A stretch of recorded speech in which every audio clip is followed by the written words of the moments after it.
मेरी भी आदत कुछ ऐसी ही है। थोड़ा सा सिर दर्द या खांसी जुकाम होने पर मैं तुरंत दवा खा लेती हूँ। इस बात पर मेरी दादी हमेशा मुझे टोकती है कि बेटा ऐसा दवा खाना सही नहीं है, अभी तो तुझे राहत मिल जाएगी, लेकिन भविष्य में यह तेरी सेहत के लिए ठीक नहीं है। लेकिन मैं भी क्या करूँ, व्यस्त होने के कारण हेल्थ से जुड़ी इन छोटी छोटी दिक्कतों से निपटने के लिए मुझे दवा लेना पड़ता है। लेकिन इस बारे में मेरी दादी माँ का कहना है कि रोजमर्रा की छोटी मोटी समस्याओं से निपटने के लिए दवा की नहीं बल्कि घरेलू नुस्खों को अपनाने की जरूरत है। वह कहती है कि इन घरेलू नुस्खों अपनाकर आप दवाओं से कोसों दूर रह सकते हैं। वह कहती है कि पहले के समय में छोटी मोटी बीमारी का इलाज घर पर ही कर लिया जाता था। हमारे घर की रसोई में ऐसी बहुत सी चीजें उपलब्ध है जिनमें औषधीय गुण होते हैं। इन सदियों पुराने नुस्खों का सेहत को कोई नुकसान नहीं होता है और ये उपाय सस्ते और असरदार होते हैं। आइए मेरे साथ साथ आप भी जानिए कि दादी माँ किन बीमारियों का इलाज किन घरेलू नुस्खे से करने के लिए कहती है। अगर आपको कब्ज की समस्या रहती है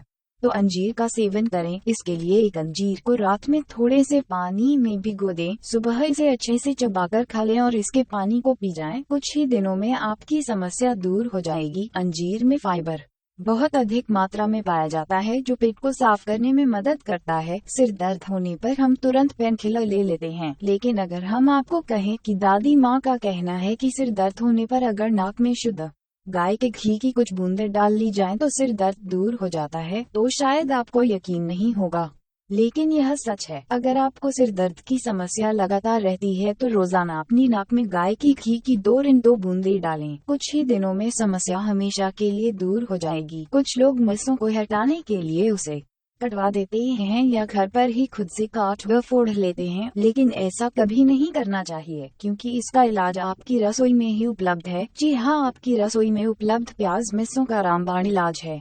प्याज के रस से मिर्चों का वायरस मर जाता है और मस्से जड़ से खत्म हो जाते हैं। मिर्चों को हटाने के लिए लगातार 20 से 30 दिनों तक प्याज के रस को मिर्चों पर लगाएं या जब भी समय मिले तब प्याज को काटकर मिर्चों पर रगड़ें। दिन में 2-3 बार ऐसा करें। गले में खराश या सूखी खांसी होने पर पिसी हुई अदरक में गुड़ और घी मिलाकर खाएं। गुड़ और घी के स्थान पर शहद का प्रयोग भी किया जा सकता है। आपको आराम मिलेगा। या रात को सोते समय मुलेठी के कुछ टुकड़ों को मुख में रखकर कुछ देर चबाते रहे, फिर वैसे ही मुंह में रखकर सो जाएं। सुबह तक गला साफ हो जाएगा और गले के दर्द और सूजन में भी आराम मिलेगा। फटे होठों की समस्या से बचने के लिए आपको होठों पर कुछ भी लगाने की जरूरत नहीं है, बल्कि नाभि में रोजाना कुछ बूंदें सरसों का तेल लगाने से होंठ नहीं फटते और फटे हुए होंठ मुलायम और सुंदर हो जाते हैं। साथ ही आंखों की खुजली और खुश्की भी हमेशा के लिए दूर हो जाती है। तो देर किस बात की, अगर दवाओं से दूरी बनाकर रखना चाहते हो तो आज से ही इन घरेलू नुस्खों को अपना